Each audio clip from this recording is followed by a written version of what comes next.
ఓ తండ్రి బంధువులందరికీ రామాయణ పుస్తకం పంపిణీ చేస్తున్నాడు. ఇదేంటా అని చూస్తే అది ఓ పెళ్లి పత్రిక. ఇంతకు విషయం ఏంటంటే గాయత్రి రామాయణ పుస్తక రూపంలో పెళ్లి పత్రికను ముద్రించి ఆ తండ్రి బంధువులకు వినూత్న రీతిలో పెళ్లి పత్రికలను పంపిణీ చేశారు. సాధారణ రీతిలో ప్రింట్ చేయించిన పెళ్లి పత్రికలను చూసి వెంటనే మూలన పడేస్తున్నారనే ఆలోచనతో ఇలా చేశాడు. ఇక పిట్లం మండల కేంద్రానికి చెందిన కోట రాజులు అనే వ్యాపారి బంధుమిత్రులకు ఉపయోగపడేలా రామాయణానికి సంబంధించిన అంశాలను ముద్రించి కోటవారి పరిణయ ఆహ్వానం అంటూ పెళ్లి పత్రికను ఈ విధంగా పంచిపెడుతున్నారు.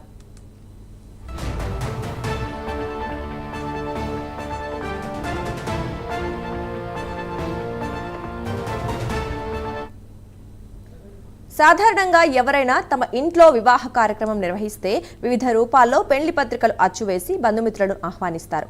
ఈ పత్రికలు మొదటి పేజీలో దేవతల రూపంలో లేదా ఇతర రంగులలో ముద్రించి పత్రికలను పంచుతారు. అయితే కామారెడ్డి జిల్లా పిట్లం మండల కేంద్రానికి చెందిన కోట నాగరాణి రాజులు దంపతులు దీనికి భిన్నంగా ఆలోచించారు.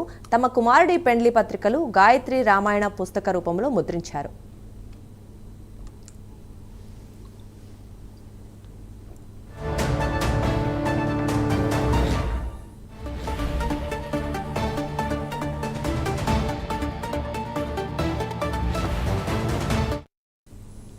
తమ కుమారుడి పెండ్లి ఆగస్టు నెలలో ఉన్నందున వివాహానికి రావాలని రామాయణ పుస్తక రూపంలో పెండ్లి పత్రికలు ముద్రించి ఆహ్వానిస్తున్నారు. ఇక గత 2 సంవత్సరాల కిందట కూడా ఇతనే తన కూతురు వివాహం చేసే సమయంలో కూడా భగవద్గీత పుస్తక రూపంలో పత్రికలు అచ్చువేయించారు. ఈ విషయంపై కోట రాజులను సంప్రదించగా కార్డుల రూపంలో పెండ్లి పత్రికలు అచ్చువేయిస్తే వాటిని చూసిన అనంతరం ఎవరైనా పక్కన పెడతారని, అలా కాకుండా ఈ విధంగా భక్తికి సంబంధించిన పుస్తక రూపంలో అచ్చువేయిస్తే పత్రిక చూడటంతో పాటు తమకు నచ్చిన సమయంలో భక్తి పుస్తకాలను చదువుతారనే ఉద్దేశంతో రామాయణ రూపంలో పెండ్లి పత్రికలు అచ్చువేయించడం జరిగిందని తెలిపారు.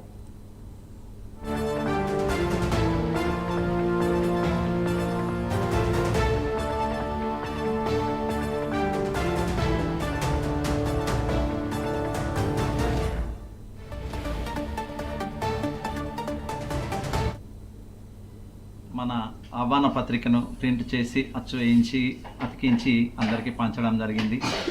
ఆ రకంగా పత్రిక కొద్దిగా ఎక్కువ ఖర్చు అయినా అందరూ మంచి పని చేసినాం అనేటటువంటి ఆలోచన నాకు చెప్పిన కారణంగా బాబు పెళ్లికి కూడా ఇట్లాంటిది ఏదైనా ఆలోచన చేయని చెప్తే భాగవత మకరందాలు కానీ, తర్వాత రామాయణంలోని ముఖ్య పాత్రలోని గాయత్రి రామాయణం అంటే రామాయణంలో 24,000 శ్లోకాలు ఈ గాయత్రి పద్యంలో ఒక్కొక్క అక్షరంతో ఒక్కొక్క 1000 శ్లోకాల చొప్పున ఉంటుంది అని చెప్పి తెలుసుకున్నా నేను.